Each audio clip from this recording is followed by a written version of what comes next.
Hello everyone, Sheila back again. Welcome to my channel. It's another one of those miserable dark days, but it always seems much lighter when I'm up in this bedroom.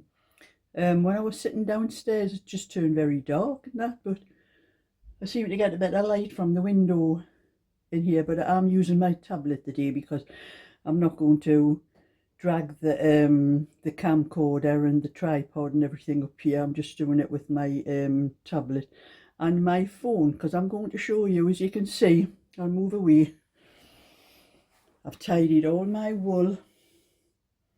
It's all sorted out into better state, and everything all up the top in that corner by the window, the corner nearest the window. That is all what I am knitting for myself. But I have made a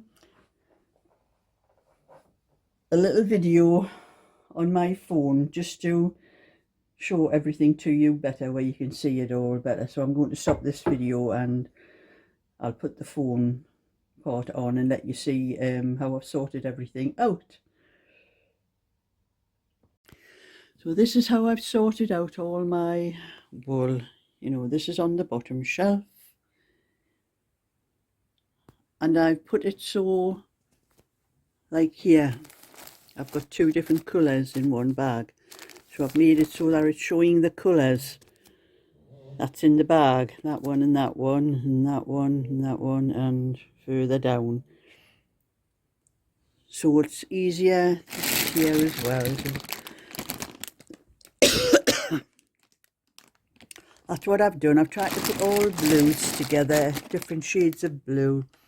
That's the one I'm using at the moment, so I've left that within easy reach, so I don't have to pull anything out to get that out. But anything, you know, colours, I've tried to keep all colours together, and these are all separate packs down here with the colour in whatever is shown. And then the same here, I've done packs, that's all the pink in that one, and red and natural in that one, and there's different blues in that one. There's blue in there, so I put blues together, and blues and oddballs here, but mostly blue, different shades of blue, and maybe there's a bit purple, and these are just oddballs. And the same down there, and that is the Panama one from King Cole. I have 2 packs of those down there. And then on the other shelves I've done the same there. I've tried to keep all the colours so they're not all mixed, so I don't have to keep pulling them out, because that's what I was doing before. I was keep pulling bags out looking for different colours, and then the other bags were falling out with them, so at least I know what colours is what. And the very top, you can see from the very top there up to these ones. Right, so that's 2 different colours I have in there. I have 2 different colours in each lot of bags for myself. So I'll be knitting 2, 4, 6, 8, 10, 12, 14, 16, 18, 19. I've packed away 19 colours of things that I might possibly be knitting for myself. Don't know when I'll get around to all of those, but. And then on that end, all of that wool there is either Aran, chunky, or there is some 4-ply up the very top there, but I have 4-ply up there as well that I was keeping for myself. So I've kept all the Aran and the chunky and 4-ply, all the different lots together, and all the rest is just all double knitting, except for 1 or 2 different kinds of wool. This is something that Liz sent me here, which I have to try to work out how to knit this stuff up, because it's like a crinkle. And I've kept cotton. I've tried to keep anything I have in cotton. This is cotton, that's cotton, and there's cotton in that bag, and I've tried to keep cotton separate as well, so it's easier for me to find what I want now. I'll not be pulling everything out because it's all in better order. Much tidier.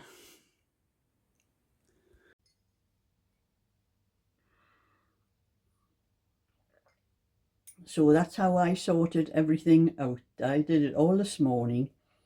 I sorted after I'd had my breakfast and a little bit tidying up done. And it took me about, what time is it now? 1:25. Took me from about 10 o'clock to just after 12, about 12:30, because I've had some lunch and that, and I'm now having my cup of tea. And you know, I think I needed a shower afterwards. I was sweating like something not right. I have some step ladders there, little step ones, and I was up and down there to put everything on the top, and I think it's good exercise if it makes you sweat. I'll put my cup of tea down a minute. I have been doing a little bit knitting. This was yesterday. This is how far I've got with the last size on the pattern I'm doing. I've got there's a 24-inch. I've done the back and one of the fronts. And I'm going to do the sleeve next. Later on, because I have been doing a little bit crochet as well. So I'll be doing the sleeve next, and then when I finish the sleeve I might be able to work everything out just from those pieces that I've done, because I do, when I do the back, when I come to do the fronts and the sleeves, I have to make sure I have the right number of stitches, the right number of rows going from shaping the armhole up to the neck. So I have to make sure it matches the back, the front matches the back, which I have done. I've got the right number of rows and that. So I know where to cast the stitches off for the around the neck and that. And then it's the same with when I do the sleeves. I have to work out, because when you do the sleeves, with not being, you know, however number of stitches you have on and what number of stitches you want to be left with, sometimes you have to work out to do the decrease on every 4th row for a number of rows for to get the right number of stitches to finish at the top. So I have to work that out as well. So I can't just write a pattern out and do it. That's why I have to knit it to make sure I get all the right number of rows from the armholes up to the neck. But once I've done the sleeve, I can do the put the band just on this front, and then I can work out how many stitches I need to pick up the band before I do the rest, before I do the other sleeve and the other front of the cardigan. And once I've done that, I'll know how many stitches to pick up for the band, and how many stitches to pick up for the I'll be putting a collar on this one for the collar as well. So it'll not be too long, I'll be able to get the pattern sorted out for that one. But that's that one anyway. And then yesterday I was at my granddaughter's, and I didn't bother taking the knitting, because with that pattern, with the kids, you know, I know for a fact that I make mistakes with patterns. So I thought I'd, pardon, little bit wind up there. This all that jumping up and down I've been doing on the thing. So I just took some crochet with me, and I thought I'll start doing some of the little bags. I'll unwind this, I've got it wrapped around the ball. I'll start doing some of the little bags that I was making for putting your nicks and knacks in, your notion bags, that's what you call them, I think, isn't it? Notion. So I've started this, and I've just done a few rows, but I'm going to make it so that's the way it's going to go, with the pattern going upwards, so I can just keep on crocheting until I get to the length. Instead of, when I start it, I start with a chain so long, and hope that I measure the chain, and the chain has to be probably about a couple of inches longer than I actually want it, because once you start picking up the stitches to work crocheting from the chain, it brings it in, it tightens it up. So I prefer to do it that way, so it doesn't matter how many stitches I have on. I've got enough stitches for the height of the bag that way, and I just keep on working that way, and then I just measure it when I get to the length of the size that I want the bag. but I can only crochet for a certain amount, because when I was doing this at my granddaughter's, it's the first time I've done any crochet since I had trouble with my hand, my wrist, and the pain going down my thumb. When I know it's crochet that causes it, but it was when I was using the very thick wool, when I was doing bag things and that. And some of them I was crocheting with about 4 strands of double knitting together, and other ones I was doing with 2 chunky together, and it's a lot harder to use the hook and bring the wool through, and that's what was causing all the pain. So I know as soon as I start getting the least bit ache in my hand, my thumb or anything like that, because my hand is fine now, I've got no trouble with it now. It doesn't, knitting doesn't affect it, it only seems to be crochet. It's something to do with how I twist my hand doing the crochet, that's all I can think of. But as soon as I get just a little twinge, I stop crochet. That's it, for to leave it till the next day. Well, that's what I did. I was at my granddaughter's, that was how much I got done, and I felt the twinge starting, and I wasn't doing any more anyway, because I would have been going home soon then, because I did this from early in the afternoon, and we had our lunch and then sat down and a little bit chit chat and that, and crocheting while I was talking. So that's what happened. I felt a little ache going down my thumb. That's it. I'm not doing any more crochet. So I haven't done any this morning because I've been busy in here sorting all this wool out behind me. So anyway, I'll probably do a little bit of that, maybe for about an hour after I finish this video. And if I finish my cup of tea, and then I'll start getting on with that, the cardigan again, and get that other piece done to, well, the one of the sleeves done, so I can work the work to write out the pattern. Actually, that's what I'll be doing.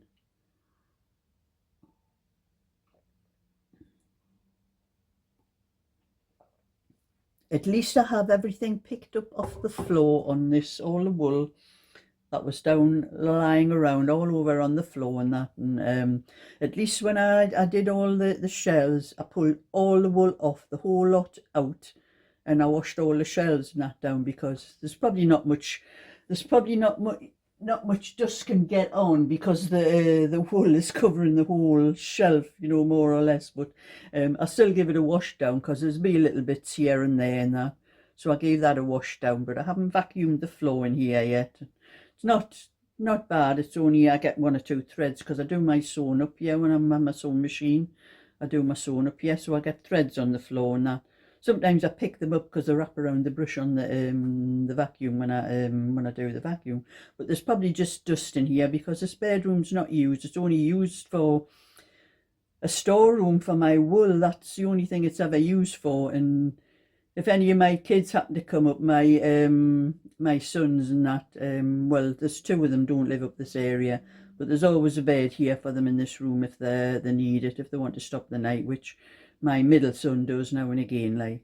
But apart from that, it's just a room that's not used for anything except what I use it for my knitting, to do with knitting, sewing and anything like that. So that's my little bit for today. So thumbs up and subscribe, and I'll catch you all another time. So bye for now.